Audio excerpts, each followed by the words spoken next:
Tout d'abord, merci d'être venu. Alors bon, on va faire comme si tout le monde ne savait pas qui tu étais. Bien sûr. Mais en quelques mots quand même, qu'est-ce qu'est Worldline? Que fait Worldline dans cet univers des paiements? Écoute, merci de ton invitation. Bonjour à tous. Donc, Gilles Grapinet, directeur général de Worldline. En quelques mots, Worldline, il n'y a pas si longtemps, c'était une filiale d'un groupe de services informatiques bien connu en France, qui s'appelait Atos. On est né il y a une quarantaine d'années en France. Et depuis, le groupe, en quelques années, principalement, est devenu un des acteurs importants dans le monde du paiement. On fait 2,2 milliards d'euros de chiffre d'affaires. On a à peu près 11 500 collaborateurs dans le monde. Le groupe est présent dans 30 pays. 90%, c'est l'Europe. Mais on est aussi acteur numéro 1 en Inde, ce qu'on oublie souvent. Et on est aussi un acteur historique qui accompagne les banques chinoises dans le cadre de l'équipement de leurs clients, avant WeChat Pay, Alipay, etc., mais qui reste un secteur extrêmement porteur sur l'équipement de base des classes moyennes. Le groupe se caractérise par en gros 1 milliard d'euros de chiffre d'affaires dans le commercial acquiring. On est un très grand acquéreur pan-européen. En fait, on est le premier acquéreur continental en Europe continentale. On traite à peu près 200 milliards d'euros de flux encaissés pour le compte des commerçants et on a 450 000 commerçants en direct en tant qu'acquéreur.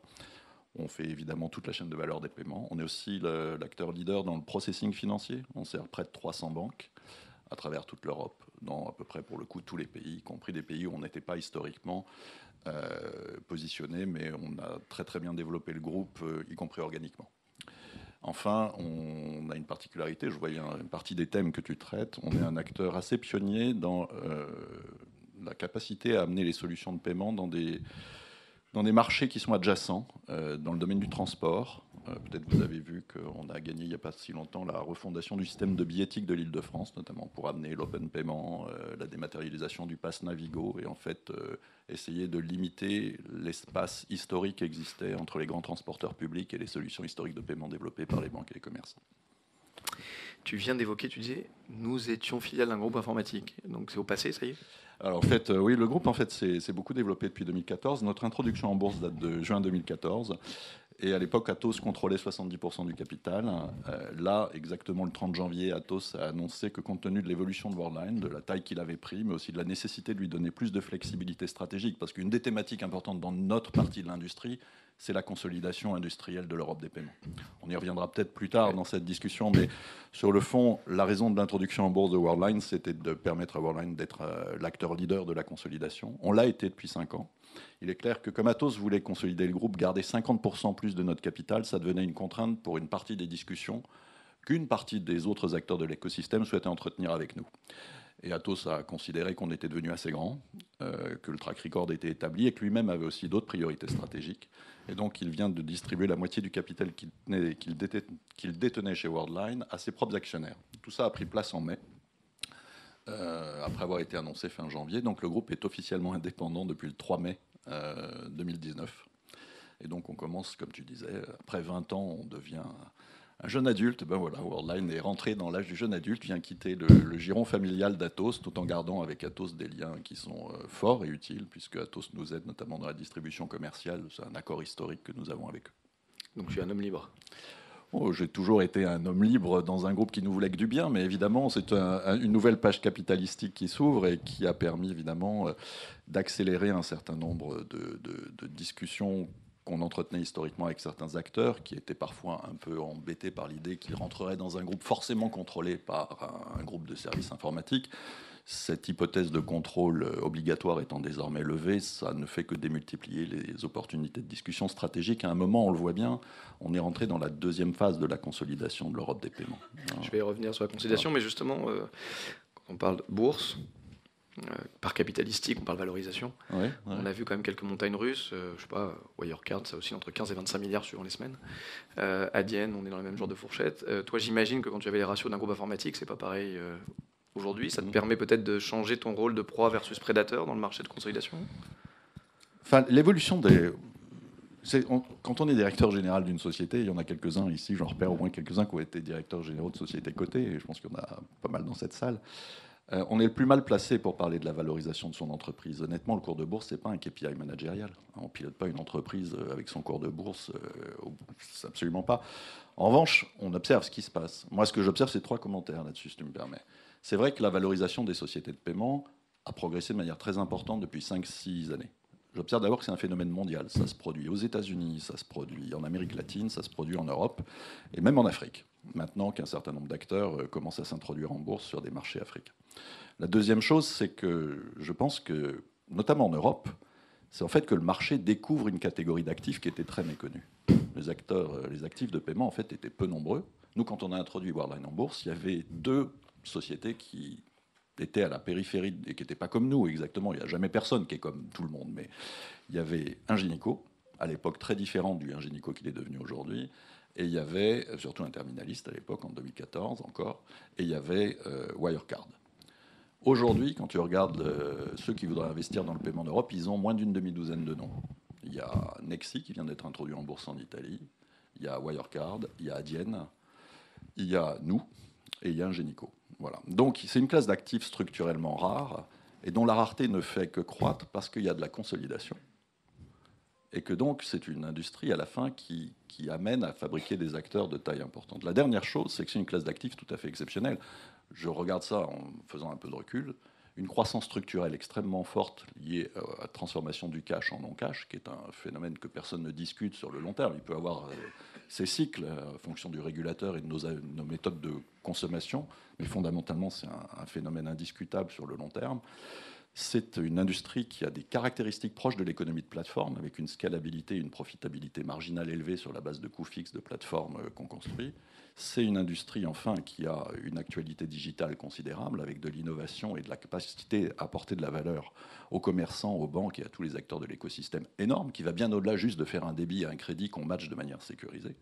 Et enfin, c'est une industrie qui s'inscrit au cœur de ce qu'est la transformation digitale plus largement d'à peu près tous les acteurs.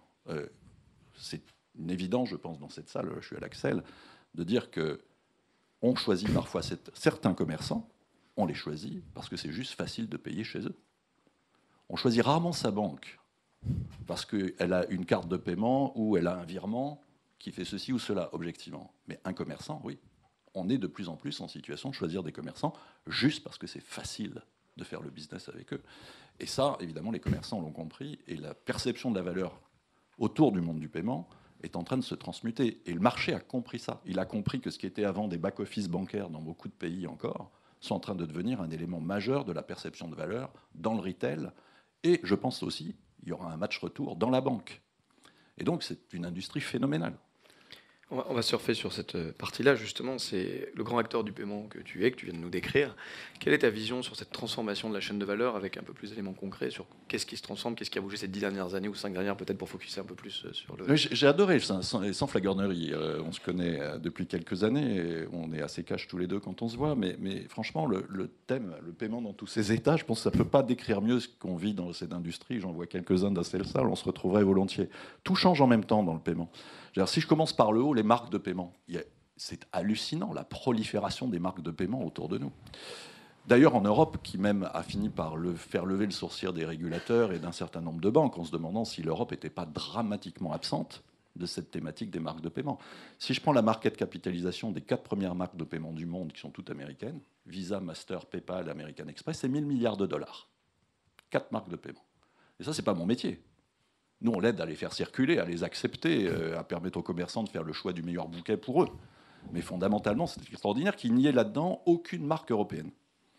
Je pense que c'est une interpellation collective intéressante. Et après la vente de Visa Europe à Visa Inc., je pense qu'objectivement, je sens venir la thématique qui fait réfléchir en se demandant s'il n'y a pas quand même un chaînon manquant tout en haut de la chaîne de valeur européenne. Donc les marques de paiement sont en train de proliférer. Et il y a évidemment derrière elle une proposition de valeur qui est souvent extrêmement pertinente et importante. Le deuxième élément qui est en train de, à mon avis, se transformer, je l'ai touché rapidement, c'est la consolidation. L'Europe a un retard de consolidation industrielle absolument colossal. Ça vient de notre histoire monétaire. Les acteurs du paiement ne sont rien d'autre que des gens qui font circuler les flux monétaires. Il se trouve que notre histoire monétaire, il n'y a pas si longtemps, c'était d'avoir 19 monnaies. Là, aujourd'hui, on a l'euro. Évidemment, on est juste en train de mettre à niveau les rails pour faire circuler l'euro à l'échelle, là où avant on faisait circuler des francs français, des pesetas, des drachmes et toute cette histoire de l'Europe monétaire. Aux États-Unis, ils ont 3 entités qui font du clearing et settlement pour l'ensemble des États-Unis. On a 23 chambres de compensation interbancaire en Europe. On a plus de 50 processeurs qui ont implémenté des solutions d'instant payment. C'est un gâchis de CAPEX. pour faire la même chose. Tout ça est standardisé. L'euro, ça commence à faire un bail quand même. Ça a pas un peu consolidé, ça a pas un peu régné. Si, c'est ce qu'on a fait. Worldline a triplé sa taille en l'espace de 6 ans. Si je regarde autour de nous, il y a 2 ou 3 autres acteurs qui ont en gros augmenté leur taille de 50 à 70%. Reste que, on est face à une anomalie de marché tout à fait frappante. Tu peux prendre toutes les industries, Laurent. L'automobile, la chimie discrète des composants, tu peux prendre l'aéronautique, tu peux prendre tout ce que tu veux. Tu trouveras des entreprises européennes dans le top 10 ou dans le top 5 mondial. Il y a un secteur où tu peux prendre le plus grand européen, très modeste que nous sommes encore. Moi, je suis très lucide. On est encore une boîte de taille moyenne dans le monde des paiements, dans le vaste monde des paiements. On n'est même pas dans le top 10 mondial, nous, Worldline. C'est le seul segment, avec peut-être le logiciel et les grands réseaux sociaux, enfin le monde des GAFA, sur lequel l'Europe n'a absolument aucune société dans le top 10 mondial. Ça renvoie pas au fait qu'on est moins bon, qu'on n'a pas de techno. Ça renvoie fondamentalement au fait qu'on a une histoire de fragmentation monétaire qui maintenant a été solutionnée par l'euro, le CEPA et les initiatives de règlement. Mais il faut du temps pour que l'industrie se mette à l'échelle de ce que les autorités politiques ont rendu possible. Nous, c'est notre projet historiquement. C'est de donner aux commerçants et aux banques la possibilité de travailler avec des acteurs qui ont les muscles pour leur permettre de tirer l'avantage d'une monnaie unique, qui est quand même la deuxième monnaie de réserve du monde. Enfin, l'euro, c'est près de 30% des réserves monétaires mondiales. Comment se fait-il que les acteurs de paiement qui soutiennent cette monnaie extraordinaire, qui est un succès inouï, moi, je n'ai pas d'état d'âme à dire que dans le débat euro, pas euro, je sais où je suis. Parce que je pense que c'est démontré, mais fondamentalement, parce que ça ouvre des perspectives de création de valeur pour l'Europe qu'on a juste commencé à peine à effleurer. Si je prends le monde du paiement, c'est une évidence. Et à part cette fragmentation, quelles peuvent être les autres raisons qui font, selon toi, qu'on est en retard? On n'est aucun dans le top 10. Mais parce que tout se tient. Comme on était fragmenté sur les plateformes de paiement, les grands commerçants européens qui sont présents à travers toute l'Europe des paiements, pour revenir à ta thématique de tous les États, historiquement, quand ils avaient des besoins d'acquisition dans 17 pays, eh bien, il fallait 17 contrats d'acquisition domestiques locaux, parce que c'est l'héritage historique. On avait autant de contrats d'acquisition qu'on avait de présence physique, parce que personne n'était capable, il n'y avait même pas l'offre. Aujourd'hui, il y a 2 ou 3 acteurs en Europe qui sont capables de proposer à une société qui aurait 5000 points de vente physiques et des très gros sites de e-com qui de plus en plus s'intègrent dans le parcours client avec le monde physique. Enfin, tu connais ça par cœur, ça a dû vous occuper depuis 10 ans. Aujourd'hui, il y a quelques acteurs comme nous qui pouvons répondre à des appels d'offres pan-européens en disant « Oui, je peux vous traiter tous vos flux de paiement de manière centralisée, avec une seule gamme de terminaux, avec un seul projet. Vous voulez accepter Alipay demain dans vos 5000 points de vente? C'est un projet avec Worldline au lieu de 17 projets locaux avec 17 acquéreurs, dont la moitié n'auront pas signé avec Alipay de toute façon. Donc ce ne sera même pas accessible dans ces pays-là. C'est un seul reporting centralisé. C'est évidemment une baisse de coût à la hauteur des volumes qu'on virtualise. Et si vous avez besoin d'avoir une négo avec telle ou telle marque de paiement pour juste leur faire valoir que si vous mettez en avant leur marque de paiement, ça vaut quelque chose pour eux, on peut vous aider à avoir cette négo. Ça, c'est apparu depuis les 3 dernières années. Du fait de cette consolidation. Du fait de la consolidation. Donc, chez toi et chez quelques autres acteurs qui ont fait cette consolidation. En gros, on a invité au moins un autre. Je ne sais pas si Nicolas est arrivé. À droite. Salut, Nicolas, il fait le même chemin que nous. Je pense qu'il se reconnaîtrait volontiers dans ce propos, et à la fois sur la convergence comme sur le pan-européen en offline convergent. Mais on dira, il y a Nets dans les pays nordiques avec l'acquisition de Concardis et quelques aventures en Pologne. Mais ça reste encore in the making. C'est ça la beauté. C'est que pour les commerçants, il y a encore énormément d'upside à travailler avec des gens comme nous, parce qu'on n'a pas fini la consolidation et qu'il y a encore quelques zones blanches, comme on dirait en couverture. Alors, comme on aura tout à l'heure Anne-Valérie, je pose la question maintenant. Pour les marchands, il n'y a que du plus à t'entendre. Ah, mais j'en suis absolument convaincu. Mais il un faudrait peu leur le monde demander. de Wiwi, C'est l'Axel ici. Je ne vois pas franchement où est le drawback pour les commerçants qui ont été victimes pendant des années, en tout cas les commerçants pan-européens internationaux ou globaux qui viennent en Europe. Parce qu'il y a aussi les globaux, type les grandes marques de retail US, qui ont souffert, eux aussi, de l'incapacité, quand ils avaient créé 1300 boutiques partout en Europe, de pouvoir massifier les flux, alors qu'aux États-Unis, travailler à l'échelle continentale, ils le font depuis la nuit des temps.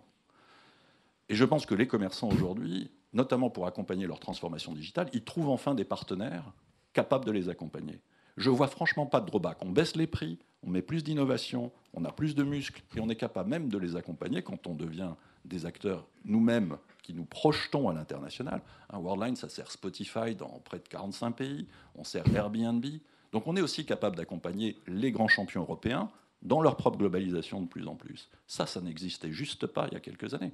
On peut parfois aussi aimer travailler avec ceux à qui on a travaillé pendant 10 ans, mais qu'on ne pouvait pas garder parce qu'ils étaient juste même pas des acteurs qui vous accompagnaient en dehors de quelques pays. Comme il nous reste moins d'une minute, j'avais encore une question. Tu nous parles plusieurs fois, tu as cité la première phase de consolidation. C'est quoi la deuxième? La deuxième, on est en train de la vivre. La première, en gros, ça a consisté probablement, quand on l'a simplifié à l'extrême, un grand nombre de groupes bancaires dans beaucoup de pays européens sont arrivés à la conclusion que cette consolidation industrielle de l'Europe des paiements, elle faisait que les acteurs historiques, qui étaient les banques qui avaient créé la plupart de ces plateformes en acquisition comme en processing, estimaient qu'elles ne pouvaient pas faire la consolidation industrielle. Elles n'étaient ni les bons actionnaires, elles n'avaient pas les capitaux, elles n'avaient pas les bilans et parfois elles n'avaient pas les équipes et les hommes. Donc il y a eu beaucoup de ces plateformes qui appartenaient à des banques qui ont été vendues à des acteurs comme nous. La deuxième phase, ça va continuer à essayer de convaincre un certain nombre de ces acteurs bancaires de continuer ce chemin dans les pays où ça n'a pas eu lieu. Il y en a encore quelques-uns. La France, l'Espagne, la Suède, il y a quelques pays. Tu parles de toutes ces grosses usines de paiement qui sont Absolument. des fois multi-banques, des fois 2-3 banques ont leur... Ou parfois monobanques. Parfois monobanque, c'est une thématique. Et des gens comme, on verra tout à l'heure avec les autres, mais enfin, ceux qui sont là ce matin ou toi ont vocation à aller à mon sens, faire leur il marché. n'y a aucune raison que le niveau de consolidation qu'on ait à terme en Europe soit stratégiquement différent de celui qu'on observe aux États-Unis. Aux États-Unis, les 3 premiers acteurs du paiement correspondent à Worldline. Ils processent 80% des volumes américains. En Europe, les 3 premiers acteurs européens, ils font moins de 50% des volumes européens. Donc ce gap-là, tout le monde le paye. Les porteurs le payent, les banques le payent avec des sous-efficiences dans leurs plateformes, et évidemment les commerçants le payent. Le sujet, c'est fondamentalement mettre juste une industrie à l'échelle pertinente. C'est une industrie, tu la connais mieux que personne, hyper scalable, sur laquelle il n'y a aucune raison d'investir 5 fois si on peut investir une seule fois. Et à la fin, l'argent qu'on sauve, on le met dans plus d'innovation. Donc, c'est évidemment cette première passe dans la deuxième vague de consolidation. J'espère bien qu'un certain nombre de groupes bancaires se diront les premiers groupes bancaires qui ont fait ce mouvement, ils n'ont pas eu tort. Ils ont créé de la valeur, parfois actionnarialement quand ils sont co-actionnaires chez Worldline, et évidemment d'un point de vue industriel pour eux quand ils continuent à se sourcer auprès de nous quand on est devenu juste plus grand et plus pertinent. Mais il y aura aussi la deuxième vague qui va arriver. La deuxième partie, c'est que je pense qu'il va y avoir une consolidation entre pré-consolidateurs. Aux États-Unis, on a vu depuis le début de l'année, tu le sais, 3 énormes fusions entre les acteurs historiques de la consolidation qui ont fait ce qu'on a fait, mais ils l'ont fait dans les années 90 et début 2000. First Data, Fiserv, FIS, WorldPay et Global et T6. En gros, tu prends le top 6 américain, ça va devenir un top 3. Et c'est des boîtes de 60 à 80 milliards de dollars de market cap. En Europe, les plus grands aujourd'hui, Adyen, mis à part, qui est une histoire complètement très spécifique, qui n'a rien à voir avec le chemin de Worldline, c'est au mieux 10 plus milliards d'euros de market cap. Donc, on voit bien que sur le fond, on va continuer à essayer de rechercher la taille critique pour l'Europe, pour renforcer les Européens, les commerçants et les banques européennes, et, ceci étant, apporter aussi à l'Europe, à mon avis, quelques armes nécessaires pour sa souveraineté dans le domaine monétaire et financier. Parce que ce n'est pas n'importe quel rail qu'on opère. C'est les rails sur lesquels on fait circuler la monnaie de ce continent. Ce n'est pas complètement anecdotique, et j'observe aussi que dans un monde où malheureusement le nationalisme et les problématiques de souveraineté ne font que croître et embellir, je pense que c'est important que l'industrie des paiements européenne apporte quelques solutions nativement européennes à cette question en Europe. Je vous remercie, j'aurai encore plein de questions, mais on est déjà en retard. Vous pouvez applaudir, merci beaucoup.